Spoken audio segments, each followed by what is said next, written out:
Positive affirmations are great, but they're useless if you don't believe them, right? So if you want to believe these positive new thoughts, you gotta re-script how you talk to yourself.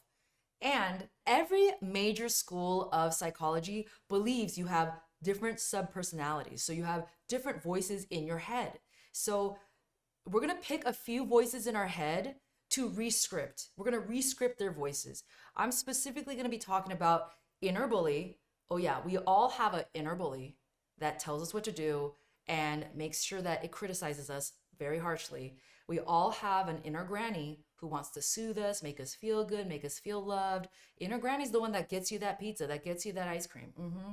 And then we also have inner sensitive, vulnerable me, the most sensitive, vulnerable part of you. I learned this from Artie Wu. So a lot of the stuff that I'm going to share with you is from him.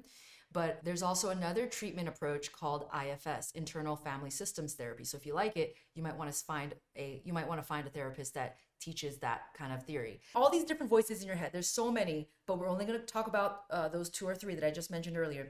Everyone at the table is a board member. They all have a say in how they dictate your life. Okay, they all love you. They're all a part of you. They have your best interest in heart. If you die, they die. And one of the most important members I want you to remember is the sensitive, vulnerable me, the musical side of you, the introverted side of you, the part of you that was hurt the most when you were a kid, the part of you that's the most sensitive, the most creative, the most intimacy loving, the lively, the playful, the innocent part of you. Okay? That sensitive, vulnerable me has been tied up, gagged, and locked in the broom closet by the other board members, especially by inner bully. Inner bully does not think sensitive, vulnerable me is helpful. If we let sensitive, vulnerable me take influence over our lives, we are not going to get loved. We are not going to get loved. So we need to shut her up. Sensitive, vulnerable me is also the voice inside of you that has the big dreams. So if you are feeling depressed or feeling like you're disconnected from knowing what you want, it's probably because you kept sensitive, vulnerable me locked away for a very long time. And I hope that the homework assignments in the next couple minutes are going to help you release sensitive, vulnerable me, because she is one of the most powerful voices within you. And she is the one that's going to unlock your transformation to the max. Okay?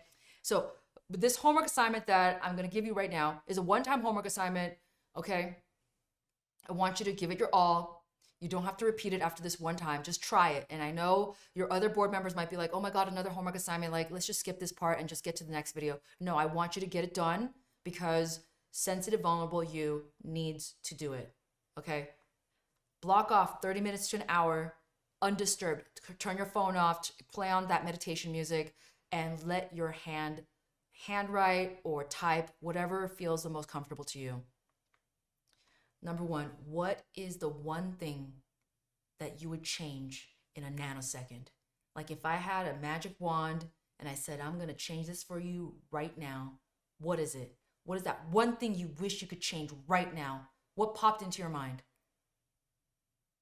Okay, number 2, if I change that part of you, how would you live your life differently? How would you talk to yourself differently? How would you be different? Number 3, now I want you to imagine as if you could talk to sensitive, vulnerable me. Ungag her, take her out of the broom closet and say, hey, I'm really sorry. I've been disconnected from you. I haven't been in touch with you. This is you as the CEO. You as the CEO, the front part of your cortex, frontal part of your brain is where you make all your logical decisions. So you, your true self, is the CEO of all these board members, and you decide to take sensitive, vulnerable me out of the closet and say, I'm sorry. I hope you come back to our table because I need your voice.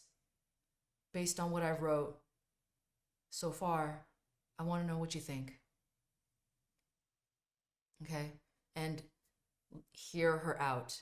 Even if you change your mind after she spills all the beans, even if you don't validate everything she says, I want you to just let her flush it out without interrupting her. Okay? This is going to require some imagination. I know it sounds silly, but it's not. This is a very powerful way to discover things about yourself that can really, really help with your urges. I promise you. If it doesn't, then tell me that this was a horrible homework assignment, but I swear this helped me so much. Okay, so let yourself imagine, all right? Stay in it. You got to try new things to get new results, okay? So ask sensitive, vulnerable me, how are you? Are you okay? Are you hurt? How are you hurt?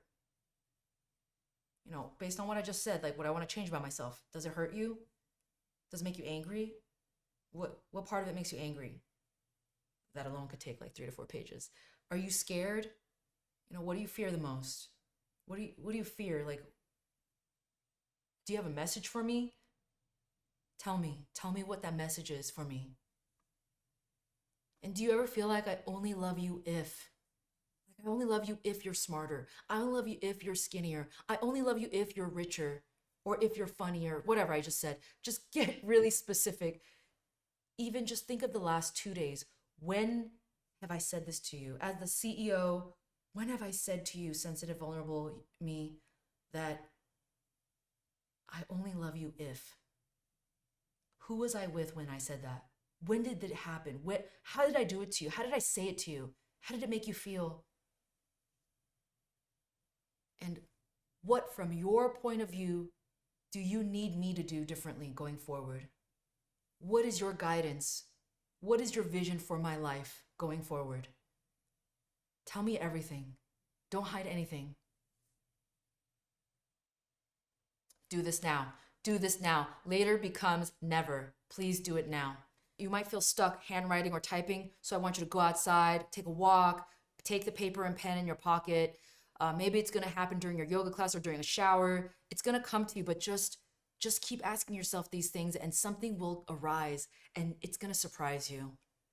Okay, it might happen when you're doing a long drive and you're singing to some song, but you're thinking in the past couple days, when have I said that I will love you only if I will, when in the past couple of days, just ask yourself these questions. But please try to finish this homework assignment. Okay,